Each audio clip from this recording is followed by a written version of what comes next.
Ibu-ibu yang dikasihi oleh Tuhan Yesus Kristus, apa kabar semuanya? Kiranya ibu-ibu semua dalam keadaan sehat sejahtera dan diberkati oleh Allah Tritunggal. Mari kita berdoa sebelum merenungkan firman Tuhan. Bapa kami di dalam sorga, kami mengucap syukur untuk kesempatan indah yang Tuhan anugerahkan, di mana kami dapat merenungkan kembali firman Tuhan dan dapat mendengarkan kesaksian dari ibu-ibu. Tuhan memberkati acara kami dan pimpinlah hamba-Mu dengan Roh Kudus-Mu. Setiap ibu-ibu yang mendengar firman Tuhan dan kesaksian boleh menjadi berkat dan memuliakan Engkau, disertai oleh Roh Kudus-Mu. Dalam nama Tuhan Yesus Kristus. Amin. Ibu-ibu, bacaan firman Tuhan pada hari ini terambil dari surat Kolose pasal 2 ayat 6 dan 7. Demikian sabda Tuhan. Kamu telah menerima Kristus Yesus Tuhan kita. Karena itu hendaklah hidupmu tetap di dalam Dia, hendaklah kamu berakar di dalam Dia dan dibangun di atas Dia. Hendaklah kamu bertambah teguh dalam iman yang telah diajarkan kepadamu, dan hendaklah hatimu melimpah dengan syukur. Ibu-ibu yang dikasihi oleh Tuhan, WHO mengatakan bahwa pandemi akan panjang sampai tahun 2022. Tentu ini akan menimbulkan kecemasan karena ada resesi ekonomi, banyak pengangguran dan peningkatan kejahatan kriminal seperti yang sudah terjadi sekarang. Betapa mudahnya orang melenyapkan nyawa seseorang. Dalam keadaan kondisi yang demikian, mungkin kadang kita pernah dengar teman-teman dekat atau tetangga atau orang lain yang mengatakan lebih baik kita pergi ke dalam tanda petik orang pintar atau dukun biar kita bisa terlindungi. Tentu sikap ini bukan sikap orang yang beriman, justru menduakan Allah. Bagaimana seharusnya kita menyikapinya? Paulus katakan yang pertama, kamu telah menerima Kristus Yesus Tuhan kita. Itu punya makna yang sangat dalam, ibu-ibu. Yang pertama, bahwa kita telah ditebus oleh Kristus, meninggalkan kehidupan yang lama dan menjadi manusia baru di dalam kuasa Roh Kudus-Nya. Yang kedua, kita telah didamaikan oleh Allah. Karena itu kita ditempatkan oleh Allah di hadapannya sebagai umat Tuhan yang tak bercacat, yang kudus dan tak bernoda, dan kita mendapat bagian dalam kerajaan anaknya, yaitu yang disediakan bagi orang-orang kudus. Karena itulah saudaraku, kalau kita telah menerima Kristus Yesus Tuhan kita, hendaklah kita jangan menukar dengan kepercayaan yang lain. Tetaplah di dalam Dia, itu yang kedua. Tetaplah di dalam Dia. Artinya apa? Biarlah kita tetap beriman kokoh di dalam Kristus, di mana Paulus menyebutkan gambarannya seperti pohon yang mengakarkan ke dalam tanah dan mendapat makanannya. Karena itu kita sebagai orang yang telah hidup di dalam Tuhan harus terus mengakar kepada Kristus dan bahkan bertumbuhnya ke atas, bahkan ke samping, menjadi berkat di mana pertumbuhan iman kita sesungguhnya menjadi kesaksian yang hidup agar orang lain datang kepada Kristus, agar orang lain mengecap kebaikan Tuhan, bertumbuh ke atas dan ke samping. Karena itulah ibu-ibu yang dikasihi oleh Tuhan Yesus Kristus, yang berikutnya Paulus menggambarkan bahwa kita harus dibangun di atas fondasi, yaitu di atas bangunan yang disebut adalah Tuhan Yesus Kristus, supaya kita tegak berdiri. Seperti angin yang meniupkan, menggerakkan pohon-pohon di belakang kita, tetapi pohon-pohon itu tetap tegak.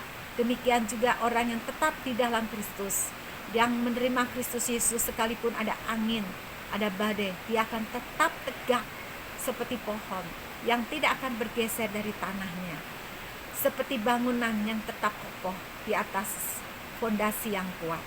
Begitu juga ibu-ibu tidak boleh khawatir ataupun cemas karena resesi ekonomi, memikirkan masa depan anak-anak atau penyakit yang tak kunjung sembuh. Sebab ketika kita sudah menerima Kristus Yesus, Yesus Kristus adalah gambar Allah yang tidak kelihatan, yang memiliki kekuatan yang dahsyat karena Dia adalah Allah sendiri. Kita harus tetap teguh di dalam Dia. Itulah hasil dari ketika kita bertumbuh dalam Kristus. Iman kita semakin kokoh. Kita akan kuat, ibu-ibu. Kenapa? Sebab di dalam firman Tuhan dikatakan, jika kita tetap setia beriman teguh kepada Kristus, ya, tidak tergoyahkan. Karena kita dikuatkan oleh kuasa Allah. Kita dikuatkan oleh kuasa kemuliaannya untuk sabar dan kuat, untuk bertekun dalam iman kita. Bahkan kita boleh menjadi kesaksian yang hidup, menyaksikan kebaikan-kebaikan Allah, sehingga orang lain boleh belajar percaya kepada Tuhan Yesus. Terlebih di tengah pandemi, mereka ingin ikut Tuhan Yesus yang kuat, yang memberikan keteguhan iman. Dan yang kedua, hasil dari persekutuan kita dengan Tuhan yang tetap setia dan kokoh adalah hati kita melimpah dengan syukur. Mana mungkin kita bersyukur? Bukankah pandemi ini begitu menyesakkan? Tidak ada yang tidak mungkin, saudara. Kenapa? Karena ketika kita bertumbuh di dalam Kristus, beriman kokoh di dalam Dia, kita diingatkan, kita ini mendapat bagian dalam kerajaan Allah. Nama kita sudah tercatat di surga, saudara-saudara. Karena itulah kita harus tetap bersukacita dan bersyukur, kata Paulus, dalam segala hal. Bersyukur bukan karena kita berpikir positif akan masa depan, tetapi ada alasan yang kokoh, yang kuat, yang menjadi harapan kita. Karena kita telah didamaikan dengan Allah. Kita memiliki Allah dalam hidup kita, dan kita mendapat bagian dalam kerajaan anaknya sebagai umatnya yang kudus. Karena itu apapun kondisi kita, itu tidak boleh membuat kita menjadi bersungut-sungut, sebab kita memiliki kerajaan surga. Kita memiliki Allah yang memberkati, memelihara, dan mencukupi kebutuhan kita. Amin, ibu-ibu. Karena itulah jangan cemas lagi jika kita saat ini terpuruk. Tetap kuat dan bangkit karena kekuatan dari Allah. Kita boleh berpikir positif, tetapi positif saja dalam berpikir tidak cukup. Karena kita harus mendasarkan kekuatan kita kepada Allah sendiri, kepada Kristus Yesus. Sehingga kita boleh teguh dan sabar di dalam menanggung segala sesuatu. Tidak cemas, bahkan bisa menjadi berkat kepada orang lain. Seperti tumbuhan di belakang kita ini, pohon pisang juga bertumbuh bercabang. Nah, karena itu biarlah hidup kita penuh dengan syukur, berbagi dengan orang lain, sehingga orang lain juga memuliakan Tuhan. Roh Kudus menolong ibu-ibu semuanya dan memberkati kita. Mari kita berdoa. Bapa dalam surga, terima kasih untuk firman-Mu pada siang hari ini. Kuatkan dan teguhkan iman ibu-ibu, dan biarlah ibu-ibu menjadi berkat dalam keluarga, serta berkatilah acara kesaksian. Biarlah ibu-ibu yang bersaksi memuliakan nama Tuhan dan menjadi persembahan yang harum di hadapan Engkau.